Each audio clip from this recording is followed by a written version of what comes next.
estar todos acá. Yo tengo el privilegio y el placer de presentar a mi amigo y pastor Luis Blanco, el cual, bueno, como lo tengo yo muy personalmente codificado, un hijo obediente del Señor y que trabaja fuertemente todos los días por hacer de su congregación y de todos los hermanos en Cristo mejores seres humanos. El pastor Luis es el fundador de la Fundación Genazaret, fundador y presidente, fundador del director del Instituto Bíblico Genazaret, profesor y director de la Extensión Caracas de la Universidad REMA, profesor de Institutos Bíblicos a nivel nacional, capellán de Derechos Humanos y conductor del programa radial Apuntes Teológicos. También tiene una maestría, un magíster en lo que es teología de la Universidad REMA de Miami y es licenciado en teología de la Universidad Católica Santa Rosa. Bueno, sin más, le dejo a nuestro pastor y amigo Luis Blanco con su tema ¿por qué estudiar teología? Hoy vamos a trabajar un tema que es fundamental, como lo decía hace un momento el pastor Robin. ¿Por qué estudiamos teología o para qué vamos a estudiar teología?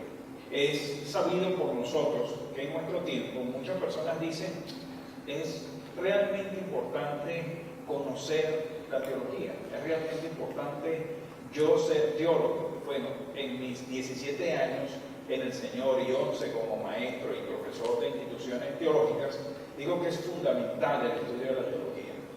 Y quisiera comenzar precisamente con una frase de una joven que hace unos cuantos años llamó a nuestro instituto teológico, a nuestras oficinas aquí en Caracas, y me preguntaba por varios de los cursos que nosotros ofrecemos, dentro de ellos el diplomado en consejería bíblica y varios cursos que nosotros dictamos allí. Y luego de hablar con ella en cierto rato, cierto momento que tuvimos, yo le pregunto a ella que por qué no estudia teología, ya que está interesada en los estudios formales. Y ella me dijo, o la respuesta de esta persona fue, no creo que eso sea lo mío. ¿Cuántos de nosotros hemos pensado igual?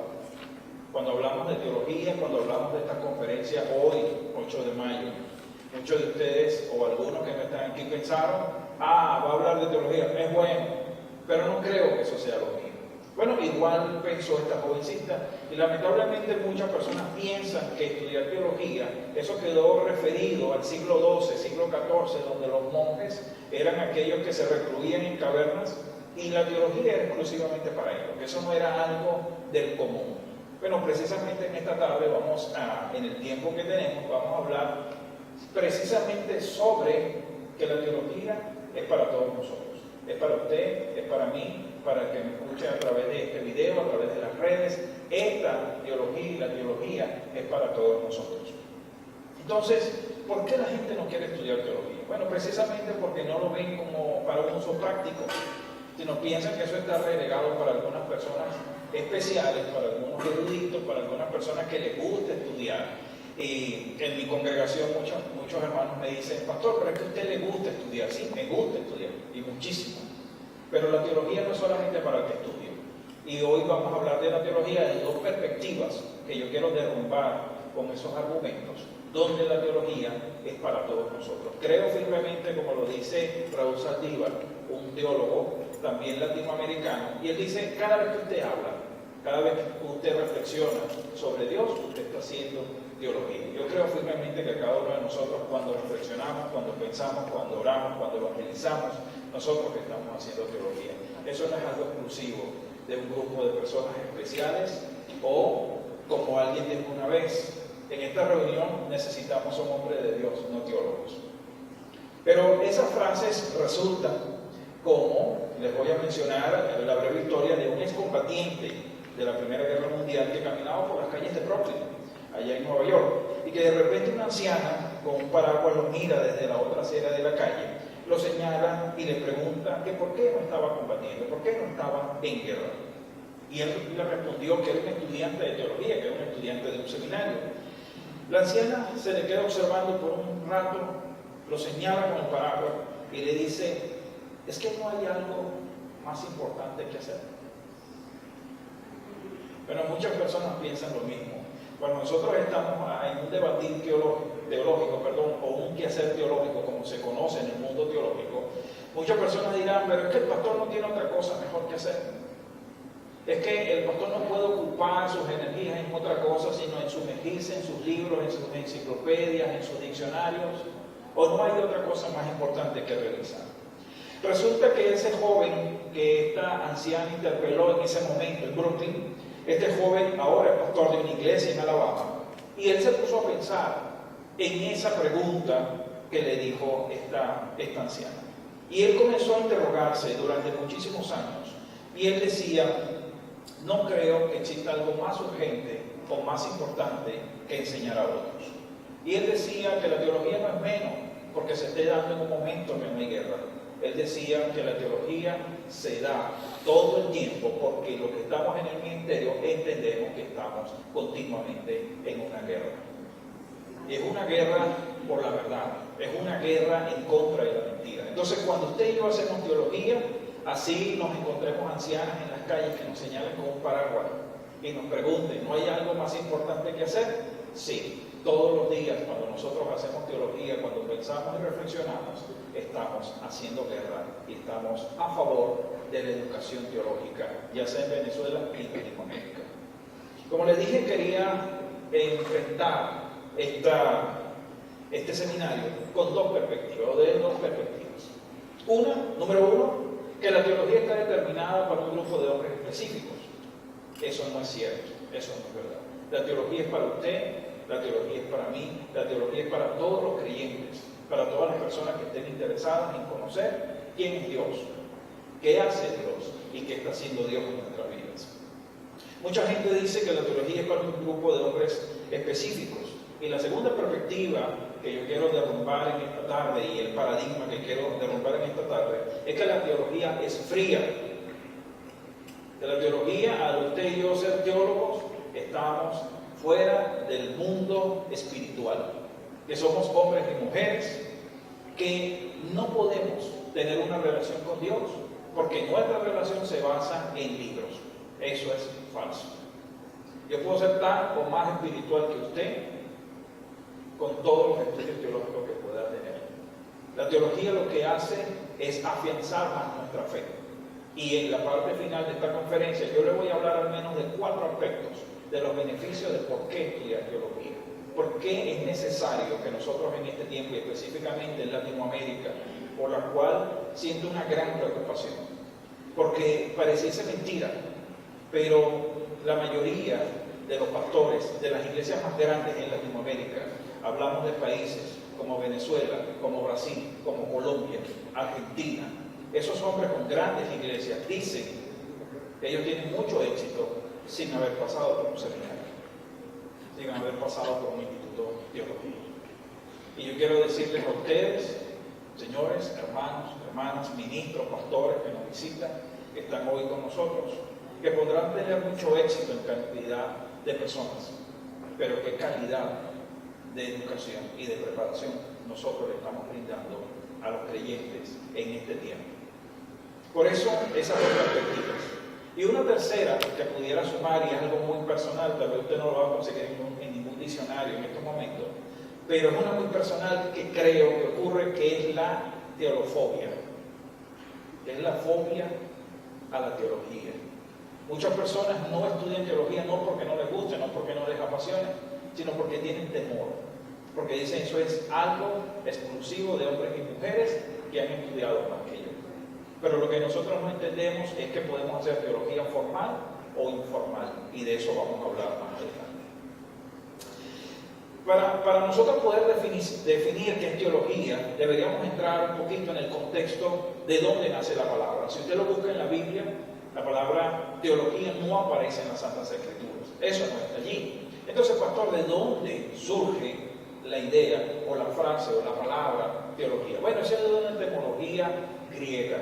Y eso comenzó cuando los grandes presocráticos griegos comenzaron a hacer filosofía. Y uno de ellos, muy famoso por cierto, que tal vez usted estudió en el liceo, o está estudiando en el liceo, es Homero.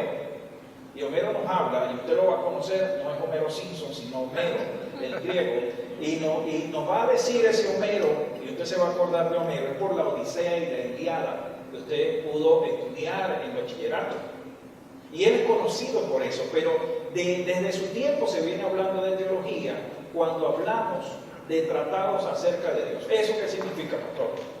Explíqueme un poquito eso. Bueno, eso significaba que cuando los griegos comenzaban a reflexionar, a pensar sobre sus dioses o sobre Dios, los otros griegos decían, él no es filósofo, él es un teólogo.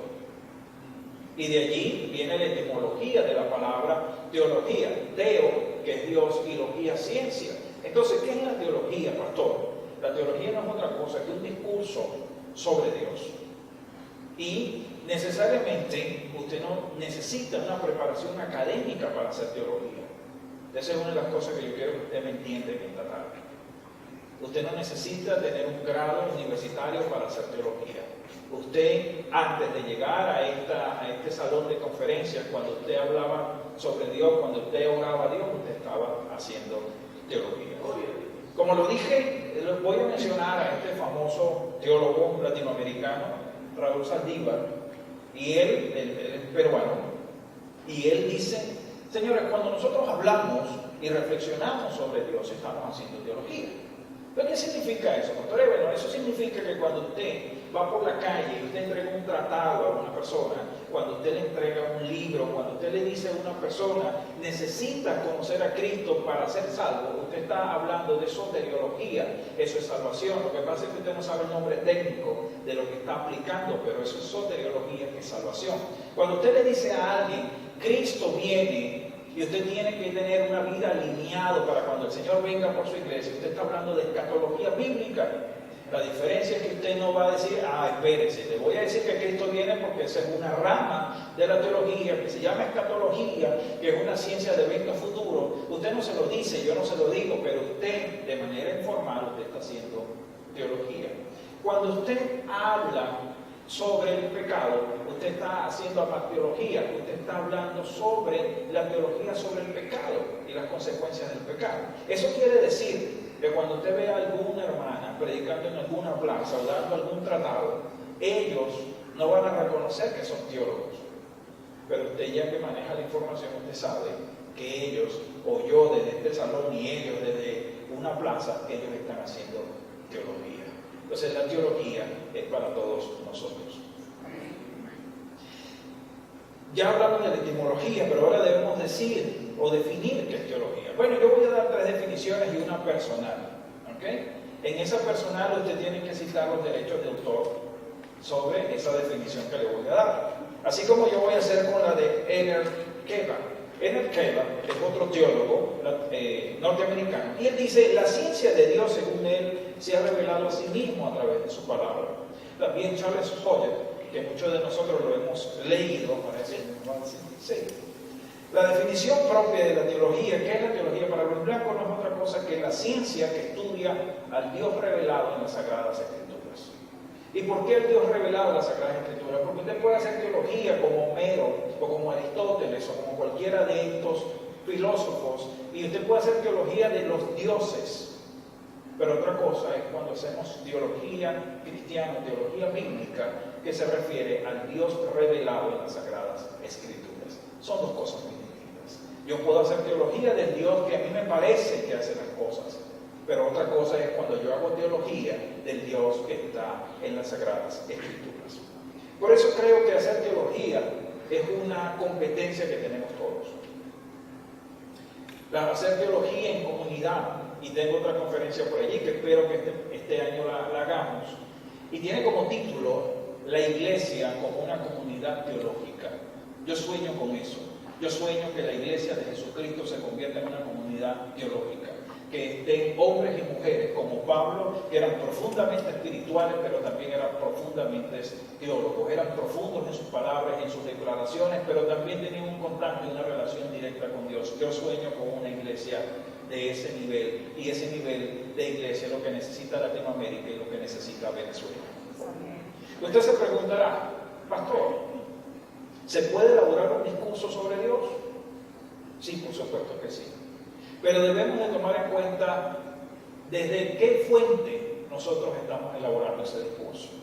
Y para nosotros entender de dónde elaboramos nosotros un discurso teológico, tiene que haber 3 elementos.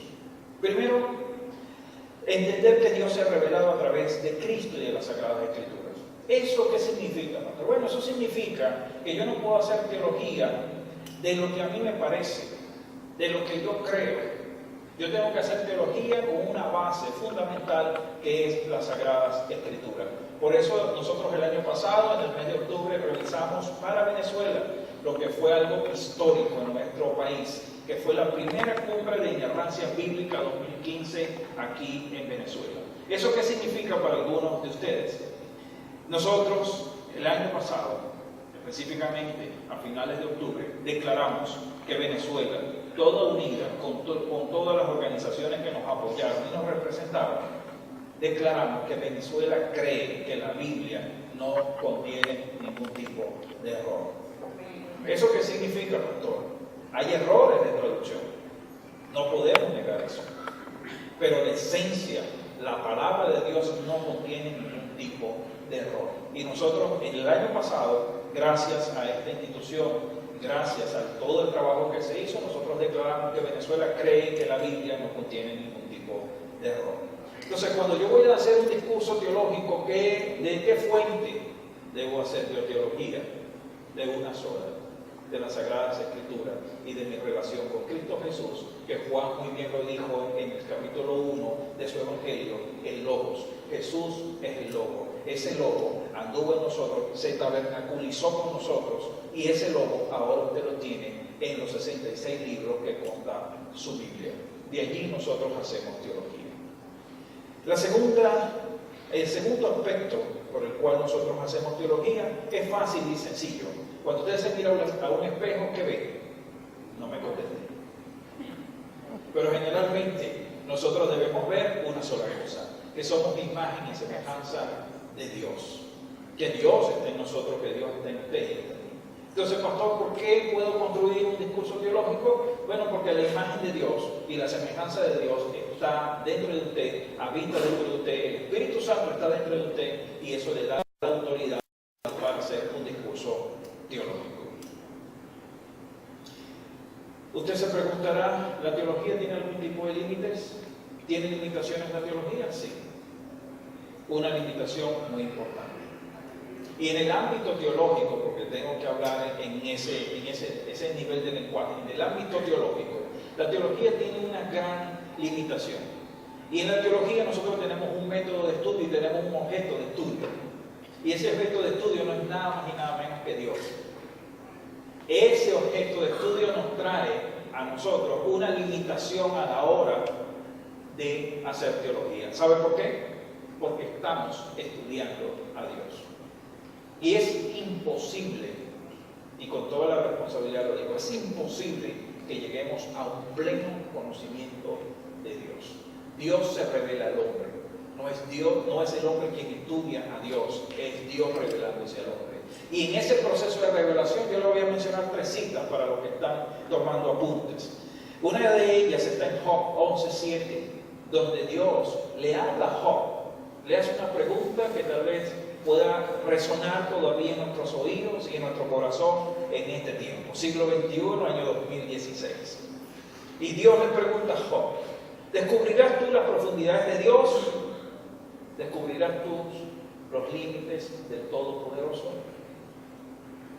Esa es una gran pregunta que nos hacemos todos los que hacemos teología. Todo el quehacer teológico se pregunta, ¿llegaré a descubrir las profundidades del Todopoderoso?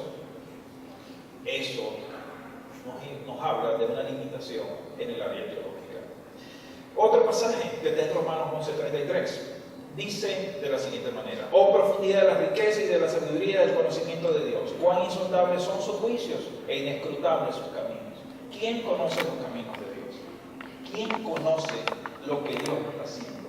Lo que Dios quiere hacer. Tenemos una referencia a través de su palabra. Pero por muy buena teología que usted haga, usted nunca va a llegar a descubrir lo que Dios quiere hacer, ni mucho menos manipular lo que Dios quiere hacer. Y un pasaje que es muy conocido por todos nosotros está en Isaías 55, versículos 8 y 9. Y cuando lo diga, usted lo va a decir a coro también, porque eso es algo que hemos escuchado durante muchísimo tiempo. Porque mis pensamientos no son vuestros pensamientos, ni vuestros caminos, mis caminos, declara el Señor. Porque así como los cielos son altos, de la tierra, así mis caminos son más altos que vuestros caminos y mis pensamientos que sus pensamientos. ¿Eso qué va a significar? Que el que hace teología tiene que entender que quien le va a dar la sabiduría para hacer un discurso teológico es Dios, porque Dios se conoce a sí mismo y Dios se revela a cada uno de nosotros. ¿Conocerá el hombre a Dios? ¿Conocerá el hombre el Espíritu de Dios? Segunda de Corintios. Y Pablo se responde a sí mismo. Es el Espíritu que lo escudriña todo. La palabra escudriñar viene del griego anacrino. Y anacrino significa profundizar, mirar exhaustivamente algo hasta conocer el sentido de eso. Entonces, ¿qué es lo que nos está diciendo el apóstol Pablo? Hey Luis, hey hermanos que hoy escuchan, personas que nos ven por la internet, por el video, el único que da a descubrir quién es Dios, es Dios. ¿Cómo se hace teología entonces, pastor?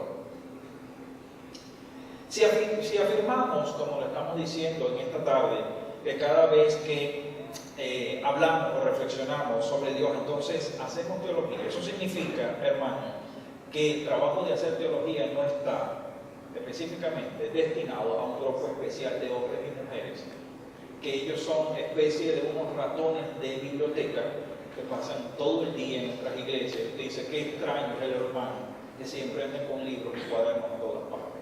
El hacer teología es para usted y para mí. Y el hacer teología es algo comunitario, es algo que debemos hacer en la iglesia.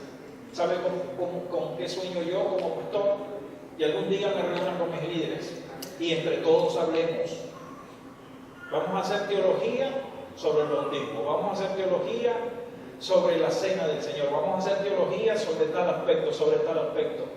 Eso es hacer teología en comunidad. No hacemos teología porque el concilio lo dijo, o porque lo dijo el hombre superungido que vende muchos libros.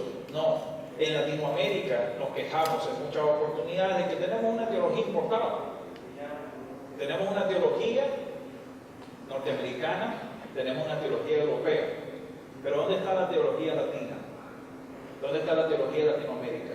¿Dónde está su teología adaptada a la situación de nuestro país? Y no hablo a la mal llamada teología de la liberación, porque no estoy de acuerdo con la teología de la liberación. Pero sí creo que la iglesia evangélica latina, específicamente en Venezuela, tiene que levantarse hombres y mujeres que amen a su nación, que amen este país y digan, nosotros vamos a hacer una teología que esté adecuada a esta situación, a esta crisis, a esto que estamos atravesando, y una teología que sirva para las próximas generaciones. ¿Dónde están los teólogos de Venezuela? ¿Dónde están los teólogos de América Latina? Entonces, a veces nos quejamos que todo es importado, pero es más fácil ya yo tener una teología probada en otros lugares, simplemente importada para aplicarla en nuestras congregaciones. Pero nosotros sabemos que nuestras iglesias son organizaciones vivas, son órganos vivos. Y cada iglesia necesita que se desarrolle una teología para el buen desenvolvimiento de sus actividades. Pero ¿dónde están los teólogos? ¿O vamos a opinar como un famoso hombre que creó un sistema de 12 por 12 por 12 por 12, que nos dice, lamentablemente es de Latinoamérica, pero nos dice a nosotros que más importante o mejor es formar obreros durante 9 meses en una academia, porque la educación teológica es fatigosa, la educación teológica se tarda mucho en formar líderes. Lamentablemente, ese es el concepto que tenemos en Latinoamérica. Es el concepto que tenemos de teología en Latinoamérica, que se nos dice, no importa, yo no he estudiado nada, pero vean la cantidad de personas que tengo. Ese es el concepto en Latinoamérica que tenemos en los estudios formales de teología.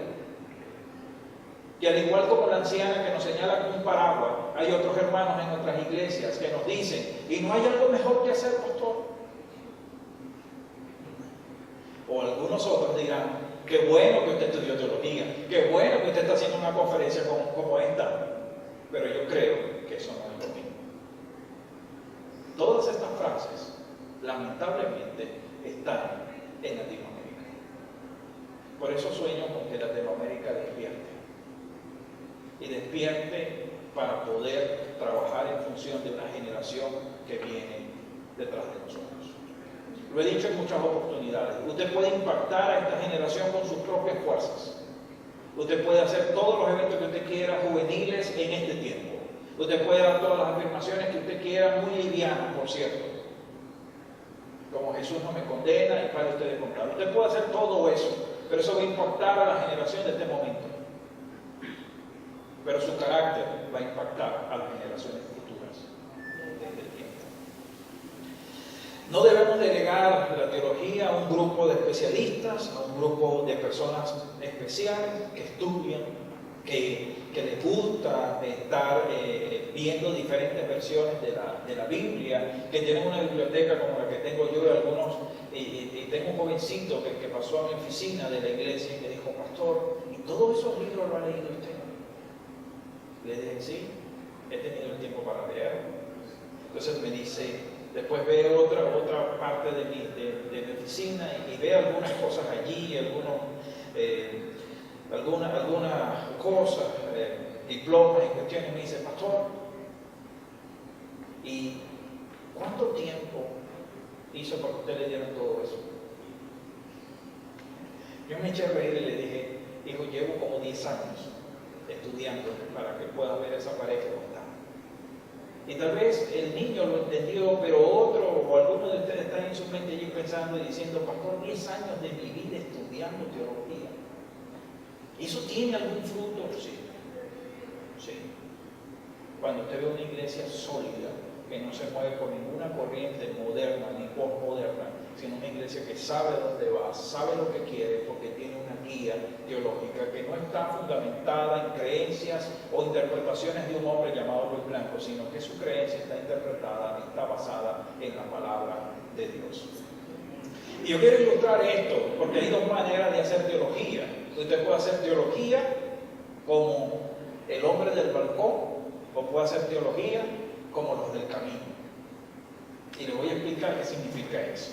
Y es una alegoría del doctor Juan McCain, otro teólogo. Y él dice que usted puede enfrentar la vida de dos puntos de vista. Usted puede enfrentar la vida desde el punto de vista, desde el balcón, donde está su comodidad, donde usted no se esfuerza, donde simplemente usted es una persona que se pasa la vida teorizando y observando lo que hacen los demás. Entonces hay una manera de hacer teología de esa forma, donde yo puedo simplemente ver un post en Facebook, donde yo puedo sencillamente escuchar expresiones de otros predicadores y teorizar y observarlos, pero no involucrarme. Y hay otra forma de encarar la vida, según Juan McCain, que dice, señores, también están los del camino. Y los del camino son aquellos hombres y mujeres que arriesgan, que actúan con pasión y con decisión por sus convicciones, por sus creencias. Y muchas de las personas que invité hoy me decían, pastor, pero ¿por qué no cambia la fecha? Usted sabe que hoy es el Día de las Madres, aquí en Venezuela. Me dicen, pero mejor cambie la fecha porque usted sabe, va a chocar con esto y con aquello. No, si yo cambio la fecha, yo voy a ser un hombre del balcón. Y yo prefiero ser un hombre del camino. Aquel que arriesga, aquel que tiene pasión y que tiene decisión. Que no importa la cantidad de personas, pero yo sé que todo este mensaje va a ser difuminado, va a ser enviado a muchos lugares y muchos de los que hoy no están aquí lo van a escuchar, se van a motivar y van a decir, vale la pena estudiar teología. Pero eso sucede cuando uno decide ser una persona que arriesga las cosas en la vida. Usted puede ser un creyente que sencillamente esté dispuesto a venir a estas hermosas instalaciones, a compartir un buen domingo en la tarde, después salir a almorzar aquí cerca y decir, wow, qué mensaje. O puede ser sencillamente un creyente que diga, ese mensaje me motivó y me llevó a otro nivel para yo seguirme esforzando, para yo seguir teniendo la pasión que estoy teniendo hasta ahora para cambiar la situación en mi entorno y en mi país. Existen dos formas de hacer teología, ya se lo dije. Una, formal. Y el formal es aquel que es el protagonista. Aquel que va a un seminario, aquel que va a un instituto teológico como nuestro Instituto Teológico de Nazaret, aquel que va a la Universidad Apostólica Rema, la cual representamos aquí en Venezuela, aquel que hace nuestros diplomados en consejería bíblica, pero es una persona que se esmera y es responsable con respecto a la teología. Pero también hay teólogos informales. ¿Y cuáles son esos teólogos informales, pastor? aquel que hace teología sin arriesgar nada. Yo hoy, con todo lo que estamos haciendo y con este video y con todas las cosas que estamos proyectando, yo estoy arriesgando. ¿Y qué arriesga usted con todo? Arriesgo mi credibilidad. Pero yo estoy dispuesto a hacerlo. Porque como les dije, yo sueño con una Latinoamérica que sea diferente. Que no seamos dependientes.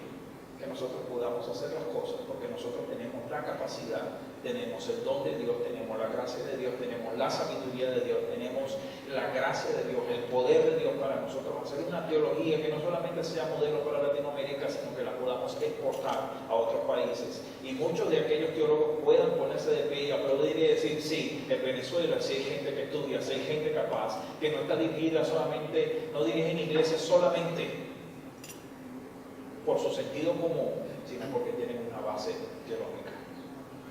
En la universidad donde estoy haciendo un posgrado, una universidad católica, estaba hablando con uno de mis compañeros y surgió un tema con respecto al Espíritu Santo. Y él me decía, Luis, lo que pasa es que si nosotros evaluamos esto desde el punto de vista teológico, yo no tengo razón. Así que debemos de evaluarlo desde el punto de vista de la experiencia. Bueno, déjenme decirle que un teólogo puede tener experiencia, pero que toda su base tiene que estar en las Escrituras. Y recientemente, y aquí está la gente de Apuntes Teológicos de nuestro programa de radio, gracias por estar con nosotros, yo estoy dando un estudio sobre el Espíritu Santo, la persona sobre el Espíritu Santo. Y les dije desde un primer momento que yo no iba a enseñar sobre el Espíritu Santo, ni por mi experiencia, ni de manera denominacional. Voy a hacer un estudio teológico sobre el Espíritu Santo. Y esa es la manera de hacer teología. Yo no puedo incluir mis pasiones cuando yo hago teología. Yo tengo que ser una persona que sepa diferenciar entre lo que yo siento y lo que dice la palabra de Dios. La teología abarca el ámbito de nuestra fe, lo que creemos y lo que practicamos. Eso significa que yo hago teología de lo que creo, que es mi fe, pero también de lo que vivo, que es mi experiencia con Dios.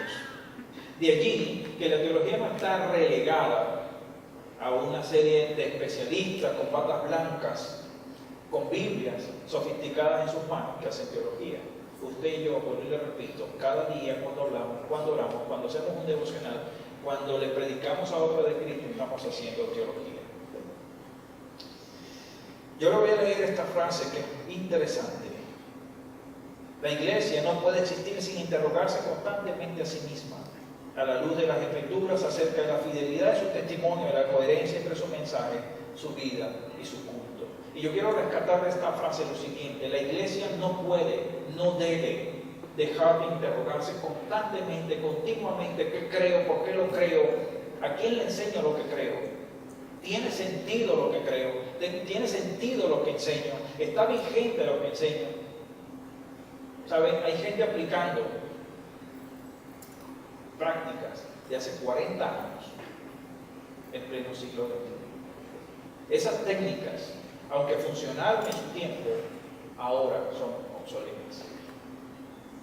Eso significa que la iglesia debe continuamente estarse revisando, estarse preguntando, ¿por qué lo hacemos así? ¿Por qué no lo hacemos de esta manera? ¿Qué dice la Biblia de hacerlo de tal forma? ¿Qué dice la Biblia de hacer las cosas de esta manera o de esta otra manera? Eso es algo que es responsabilidad de la iglesia. No es responsabilidad del que viene de afuera y pregunta, ¿por qué ustedes cantan así? ¿Por qué ustedes oran así? ¿Saben? Y no sé si a usted le pasó, pero a mí me pasó. Cuando yo llegué al Evangelio, una de las cosas que me dijeron a mí que tenía que orar, pero nunca nadie se preocupó por enseñarme cómo debía orar. De repente eso me pasó a mí nada más. Hay gente que me decía, tienes que buscar de Dios, ¿sí? Pero nunca me enseñaron cómo se busca de Dios. Y una de las cosas que yo más admiro del apóstol Pablo es que Pablo nos da un concepto, una definición, nos da una definición de lo que es fe que nadie nunca antes nos había dado. Usted le habla a una persona, un nuevo creyente, usted le dice, hermano, tiene que tener fe. Y el nuevo creyente se preguntará, ¿cómo se come eso? ¿Qué es eso? Y algunos confunden la fe ciega, que no es bíblica, con la fe de Dios. Y algunos le dicen a usted, hermano, fe es que usted se coloque al frente de un precipicio, usted se lance, y seguro Dios va a hacer algo por usted. Eso es fe ciega, eso lo enseña el mundo, pero la iglesia enseña lo que es fe. ¿Y sabe lo que es fe? Fe no es taparse los ojos, vendarse los ojos y caminar a través de una cuerda floja, porque Dios prometió cuidarme. Eso no es fe. Fe es, como dijo el apóstol Pablo, de hace miles de años atrás, certeza y convicción. Y Pablo le dijo a Timoteo, Timoteo, pelea la buena batalla de la fe. Y tal vez algunos de ustedes pensarán, ¿y en qué momento Timoteo se puso un traje camuflajeado? ¿En qué momento Timoteo buscó armas para pelear la buena batalla de la fe?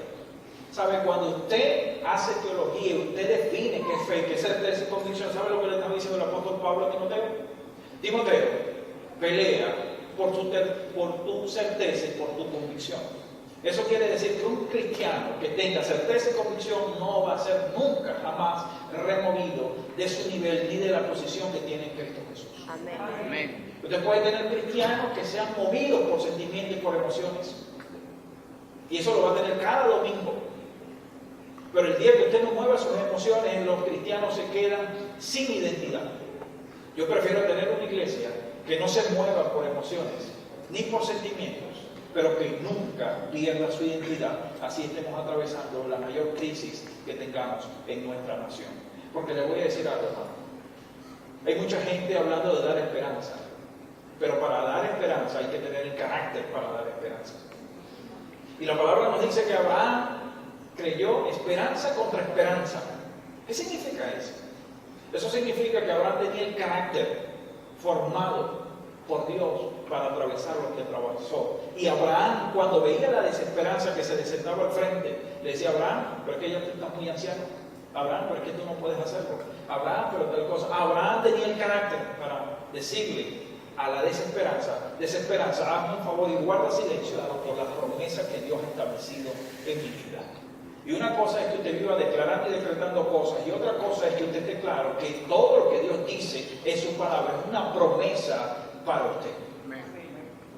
Y que en muchas oportunidades usted no tiene que estarse recordando a sí mismo que usted es cristiano, que el Espíritu Santo está dentro de usted. Usted tiene que saberlo porque es así, porque Dios lo dijo y está determinado en su palabra. Amén.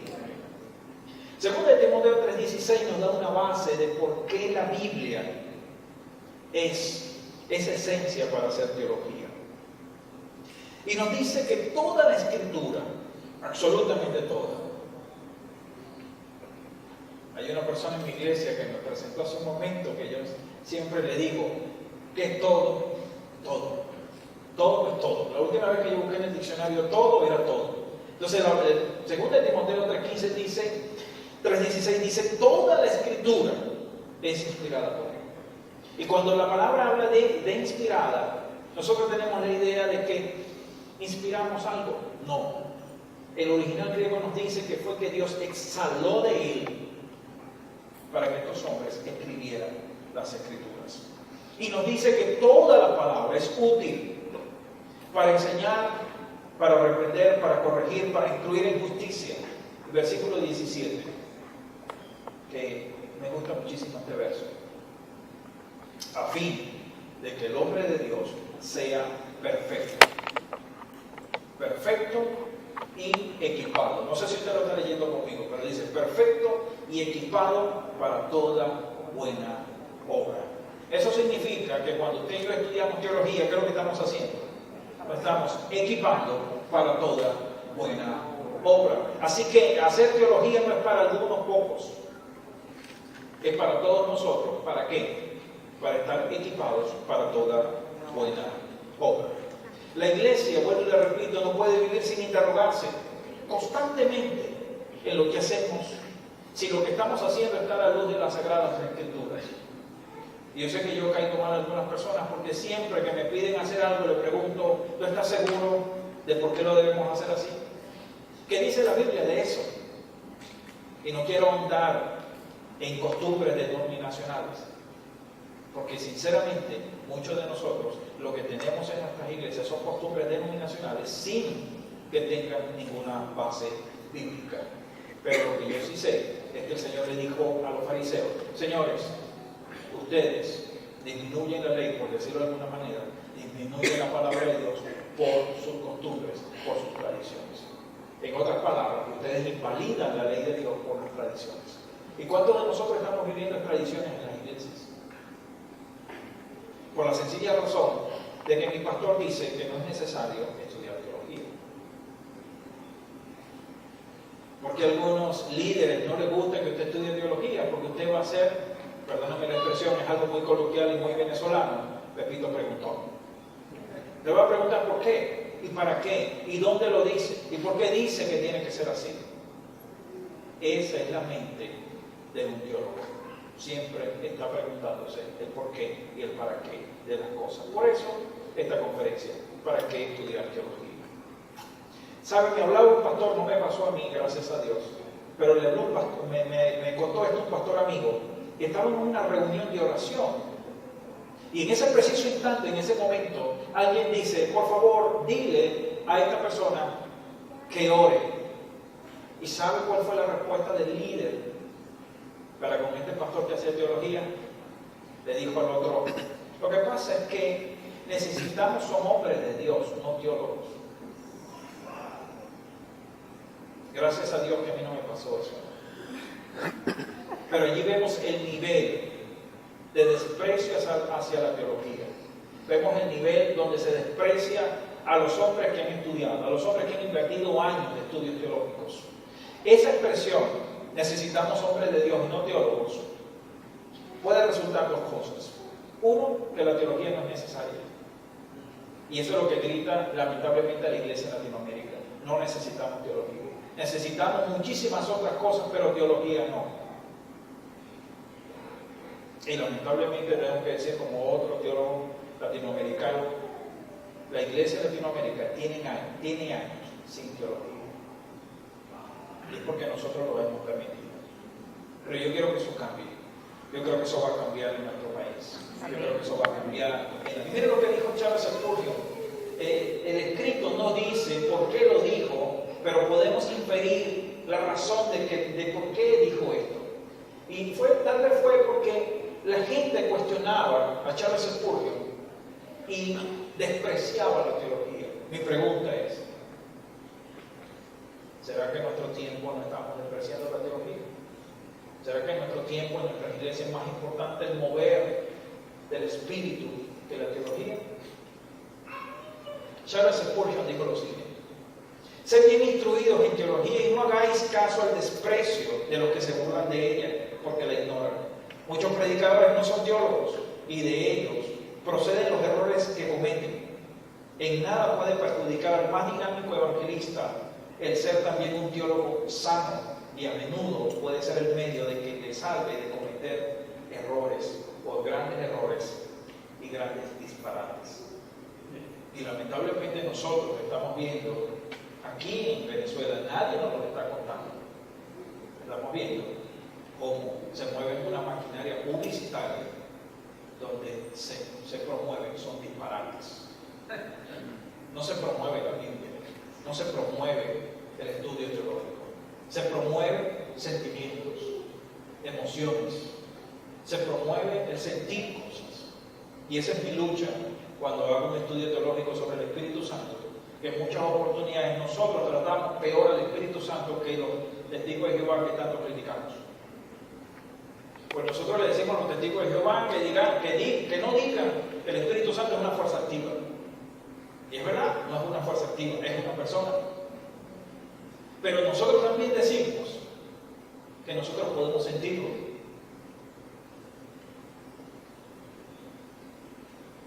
Y ese sentir significa que no es una persona. Eso es algo que yo siento. Es algo que me produce escalofrío. Es algo que viene sobre mí como una neblina y me tumba. Ahí estamos tratando el Espíritu Santo como una cosa, no como una persona. Y hablaba en estos días con un profesor de teología. Y él me decía: Luis, es que yo no entiendo mucho a los cristianos. Claro, él no es protestante. Yo no entiendo mucho a los cristianos.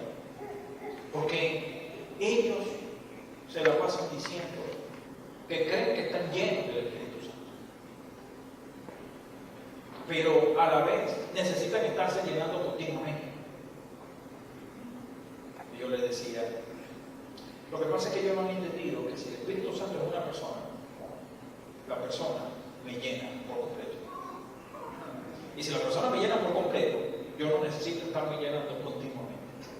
Yo no necesito estarme recordando que yo tengo que buscar a Dios, porque el Espíritu habita dentro de mí. Y Él me dice que me va a guiar a toda buena obra y a toda verdad. Por eso es que le decía que el estudio que estoy dando sobre el Espíritu Santo no lo estoy haciendo ni bajo ninguna denominación, ni bajo ninguna tradición o sentimientos. Tiene que ser el quehacer teológico. Ya para finalizar, yo quiero hablar sobre 4 beneficios que presta la teología, porque para eso estamos aquí, para saber para qué estudiamos teología o por qué estudiamos teología. Bueno, el primer beneficio que presta la teología a la iglesia evangélica en general, en el mundo entero, es que presta un servicio de guía. La teología nos orienta, la teología nos dirige, la teología nos dice, señores, eso que están escuchando ustedes, como bien lo dijo Juan en su primera carta, capítulo 4, donde Juan habla del espíritu del anticristo. Y dice, el espíritu del anticristo está aquí, señores.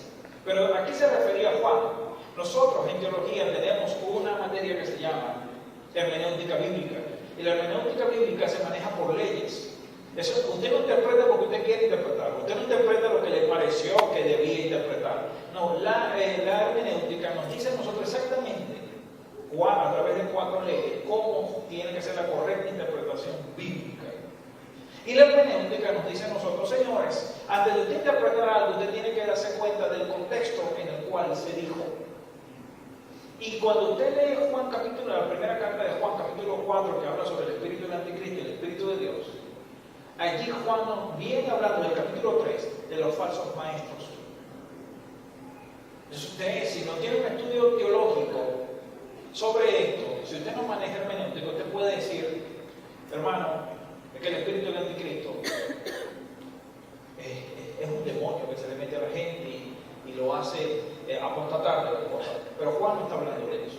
Cuando aplicamos hermenéutica a ese pasaje, Juan lo que está diciendo es, señores, hay un espíritu que es el del anticristo, y ese anticristo son los falsos maestros y falsos profetas que hoy se quieren introducir dentro de las iglesias diciendo, según la corriente gnóstica, que Jesucristo es un fantasma.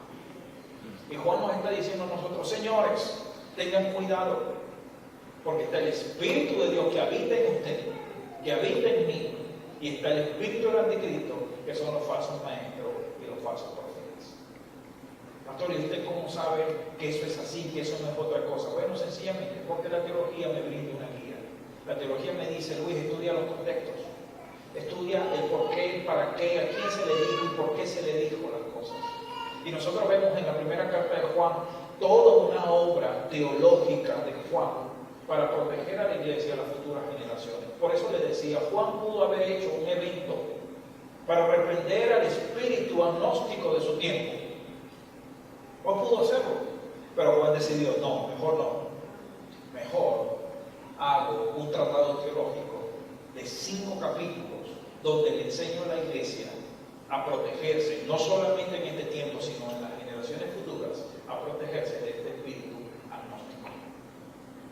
Entonces, ¿qué decide usted, Pastor Luis? Bueno, yo decido, hermano, hacer tratados teológicos, no solamente para proteger esta generación, sino las generaciones posteriores. Porque el evento va a pasar, la sensación va a pasar, pero el quehacer teológico va a permanecer y nos va a dar una guía para las próximas generaciones.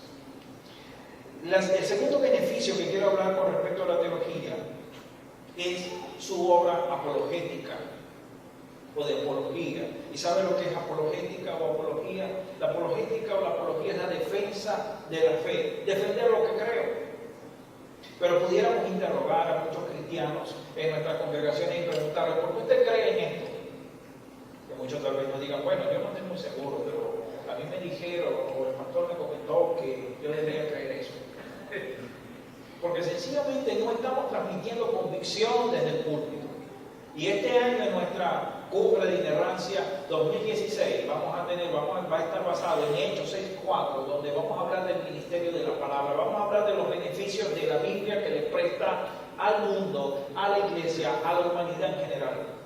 Y una de las cosas que tiene que preocuparse un pastor no es tanto en el mover de su iglesia. Tiene que preocuparse porque el mover lo promueve Dios, lo va a hacer Dios. Pero sí tiene que preocuparse un pastor de tener una teología sana y correcta para la iglesia la cual alimenta. Y en 1 Pedro 3:15 nos dice algo muy interesante. Y ahí viene la raíz de apología o de apologética. 1 Pedro 3:15 nos dice: santificad a Cristo como Señor en vuestro corazón, estando siempre preparados para presentar defensa ante todo el que os demande razón de la esperanza que hay en vosotros. Y ahí es interesante, porque muchos de ustedes pueden decir: pastor, yo tengo esperanza de que Cristo viene. Pero cuando alguien le pregunta: ¿y cómo viene? ¿Cuándo viene? ¿Cómo usted sabe que viene? Y hay muchos cristianos que dicen: bueno, yo no estoy muy seguro, a mí me dijeron en la iglesia que venía. ¿Cuándo viene? No sé. Y en eso estamos claros, no sabemos. Pero tú estás seguro que viene. Bueno, pastor, mire, con las cosas que estamos viendo, como que no. ¿Pero por qué? Porque falta, y Pedro lo dice: señores, ustedes santifican a Cristo en sus corazones, estando siempre preparados. Fíjense la manera de nosotros santificar a Cristo, al Logos, la palabra en nuestros corazones. No es exteriorizando lo que yo siento, es sabiendo cuál es la razón de mi esperanza y yo dándole esperanza a otro. Pero ya dijimos que para dar esperanza se necesita el carácter necesario para dar esperanza. Y dice Pedro: señores, ustedes tienen que estar siempre preparados. Pastores, que yo me prepare los domingos de la mañana. No, siempre debemos estar preparados para presentar defensa, para presentar apologética, para presentar apología ante todo el que demande razón de mi esperanza. Eso significa, allí nos está diciendo la palabra, nos está diciendo Pedro, haciendo un poquito de exégesis en el pasaje. Pedro nos está diciendo: señores, a ustedes la gente le va a demandar razón de su esperanza. Y allí la palabra razón significa: la gente le va a demandar a ustedes qué creen, por qué creen, para qué lo creen. Y Pablo nos dijo en Romanos 12:1: señores, renueven vuestro entendimiento. Pablo no nos dijo remuevan sus emociones, sino nos dijo: renueven su entendimiento, porque cada generación tiene preguntas diferentes a las generaciones pasadas. Nosotros ahorita nos estamos enfrentando a una generación de jóvenes que pregunta cosas que hace 40 años no se preguntaba dentro de una iglesia evangélica. Porque algunas personas dicen que hay que orar de pie, otros que hay que orar arrodillado, otros que si yo me arrodillo yo siento más poder, si estoy parado no puedo, o no es bíblico. Usted me pregunta eso: una persona que esté incapacitada en una cama, ¿cómo hace? La persona me han dicho: pastor, y si hablo más fuerte, entonces Dios me escucha más. Dios no es sordo. Dios no es sordo. ¿Y cómo hacen las personas que están impedidas para hablar? ¿Se recuerdan que le dije que la teología nos da una guía? La teología se hace todas estas preguntas. La teología se pregunta: ¿cuál es el método válido para orar? Y el único método válido para orar no se trata de una posición, se trata de una condición del corazón. No es posición, es condición de tu corazón. Y Pedro nos dice: nosotros, señores, ustedes tienen que estar preparados para presentar defensa ante todo aquel que le demande. Eso quiere decir que el que usted le pregunta, usted tiene que darle respuesta. Pero Pedro dice algo muy interesante: ¿pero sabe cómo lo van a hacer? Con mansedumbre y reverencia. Hace unos días en mi programa radial, una persona me llamó, un maestro de la organización donde está la emisora, y yo cuando me dicen, era el último minuto de mi programa, y yo estoy hablando sobre todo esto, sobre el Espíritu Santo, desde el punto de vista teológico, no sentimental ni denominacional. Y me dice el muchacho de la cabina, el operador, me dice: pastor, hay una llamada al aire. Y yo dije: Dios mío, ¿qué me van a decir? Porque quiero que sepa que para mí es un gran reto hablar sobre estas cosas en la radio. Yo estoy expuesto públicamente a lo que la gente quiera pensar y hasta señalarme, como me ha señalado un gran amigo, y me señala que yo soy escéptico, que prácticamente que Dios no está conmigo porque yo no pienso igual que él. Pero bueno, no importa. Entonces, este maestro de esa organización, muy respetado allí, me llama al final, queda un solo minuto, llama al final y dice, pastor, y yo escuché esa voz así toda técnica, que Dios mío, ¿en qué lío me metí? Y me dice, pastor, yo quiero felicitarlo. Y vaya un poco la vida, qué bueno que me va a felicitar. ¿Y por qué, mi hermano? Usted sabe, mansedumbre y humildad. Sí, mi hermano, ¿por qué? Bueno, pastor, porque usted está dando un tema importantísimo para la iglesia evangélica, no sé qué más, y comenzó a decir un montón de cosas ahí, usted tiene razón en esto y en aquello y tal, y yo, ajá, y lo está escuchando todo el mundo.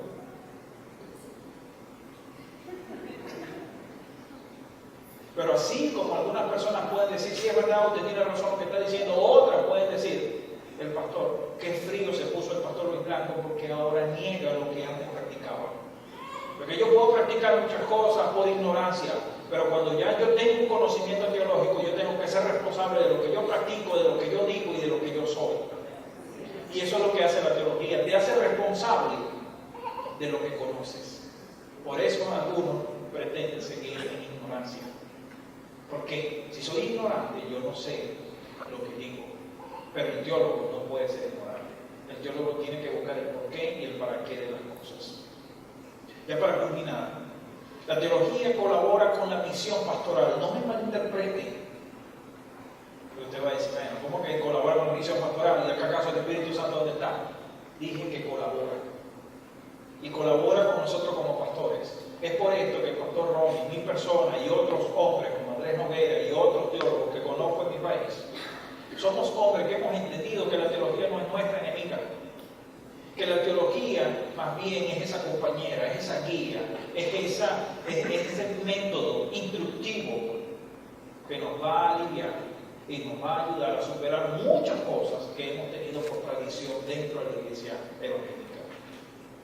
No es el estudio en sí lo que convierte a un predicador en un buen predicador, tal como la dignidad de ser doctor en teología no garantiza en absoluto el ser profeta. Pero el estudio confiere al predicador los conocimientos formales necesarios para ejercer su oficio de predicador. Tal como el artesano y el profesional tienen que aprender las técnicas y las prácticas propias de sus profesiones. Cualquiera siente respeto, y escuche bien esto, cualquiera siente respeto ante la persona que es capaz en su oficio por los conocimientos que posee en él. Le traduzco todo esto. Esto es muy sencillo. Imaginemos a un médico informal, pero que tiene un escritorio y tiene un lugar donde hace medicina. Pero existe un médico formal. Muchos cristianos dicen, yo prefiero que me predique el predicador informal que no ha estudiado teología, porque ese sí tiene poder, ese sí tiene unción. Pero el teólogo no. Yo le preguntaría a ¿usted iría a cuál doctor? Al que es informal, pero cuando habla de medicina, ¡wow! ¡Qué bárbaro! ¿Cómo se expresa la medicina? ¡Qué tremendo conocimiento tiene!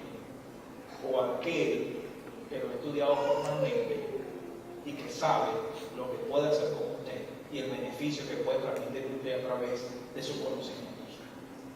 Y más de uno dirán, por supuesto vamos al médico formal. Mi pregunta es, entonces, ¿por qué vas a la iglesia donde tu pastor dice que no es necesario tener estudios formales porque con el Espíritu es suficiente? Pastores, que uno es un médico, sí, el otro también está tratando con su alma. Y lo que tenemos que entender nosotros los pastores es que somos responsables por cada una de las personas que está aquí hoy aquí sentada, y todas las personas que visitan a mi iglesia, y todas las personas que van a consejería en mi iglesia, que somos responsables de esas almas. Y así como el médico pasa años de preparación, nosotros como predicadores tenemos que estar preparados para presentar defensa ante todo el que la solicite y dar razón de nuestra esperanza. Termino con este último punto del beneficio de la teología. La teología también sirve para nuestra ética. Pastor, ¿es necesaria la ética en el Evangelio? Sí. Nosotros damos un diplomado en consejería bíblica donde enseñamos una materia que se llama duelo y pérdida. Y enseñamos a los pastores a hacer visitas formales en los hospitales. Y Y hemos enseñado a nuestros pastores que de repente dicen, no, pero es que yo para sentirme más en familia, yo me siento en la cama con el enfermo. Pero le hemos enseñado que la ética no es sentarse al lado del paciente. La ética es llamar a la familia antes de ir a visitar al paciente. La ética es no decir irresponsablemente, eso lo pasó un primo mío antes de morirse. La ética no es ir a contarle al paciente los últimos acontecimientos en la iglesia. ¿Y sabe lo que dijo el pastor? ¿Y sabe que tú estás enfermo? Ni oró por ti. Sin vergüenza. Hemos enseñado a través de la ética, y la teología maneja esa ética como nosotros como pastores. Hemos enseñado la ética, y yo sé que el pastor Romy la tiene y yo la tengo, que si alguien de aquí va a mi iglesia y me dice, no, ya yo no quiero reunirme ahí en la familia del reino, porque no sé, hay cosas, están invitando a gente rara que vaya a dar conferencias y cosas de eso, y a mí no me gusta eso, pastor. Esa persona tiene que saber que por la ética y por el estudio teológico que hemos tenido nosotros como pastores, que lo mínimo que yo puedo hacer es levantar mi teléfono, levantar el celular y llamar a mi pastor, a mi consiervo, a mi hermano, y decirle, por aquí tengo una oveja tuya que está diciendo cosas extrañas. Eso lo enseña la teología. Esa ética la enseña la teología. La teología enseña la ética, que yo no puedo estar reunido con hermanas a darle consejería ella sola, un viernes por la tarde, casi al caer la tarde, casi cayendo la noche. Pues yo necesito reunirme con mi hermana ahora. No. Si voy a estar a esa hora, tiene que estar mi esposa. Esa ética la enseña la teología. Tal vez usted estará pensando, yo sé por qué fulano hizo esto. Sí, sencillamente porque han dicho que la teología no es importante, sino que lo que siente es lo más importante. La teología ahora más que nunca presenta los hechos del mundo y nos presenta la contraparte de este a través de la palabra. La teología da respuesta a la ética y a sus interrogantes. La teología le permite al creyente hacer frente a temas como la eutanasia, el aborto, el matrimonio de igual género, que es algo que estamos peleando en nuestro país. Nosotros no podemos ir ante el Tribunal Supremo de Justicia y decirle, reprendo al espíritu de homosexualidad que quiera aprobar una ley en mi país. Eso no lo podemos hacer. O mejor dicho, sí lo podemos hacer, pero no nos van a entender. Tenemos que hacer un escrito, un quehacer teológico, biológico, familiar, para nosotros contrarrestar esa situación en nuestro país. Eso significa que la teología es necesaria para los nuevos retos postmodernos que tenemos en nuestro país y en Latinoamérica. Por último, quisiera que esta conferencia de hoy sirviera como un granito de arena más para que Latinoamérica despierte. Tenemos que despertar. El hacer teología para nosotros no puede ser algo de un hobby, o porque no hay otra cosa más importante que hacer. Hacer teología para nosotros es primordial para tener una iglesia sana, una iglesia sólida en Venezuela y en Latinoamérica. Así que, gracias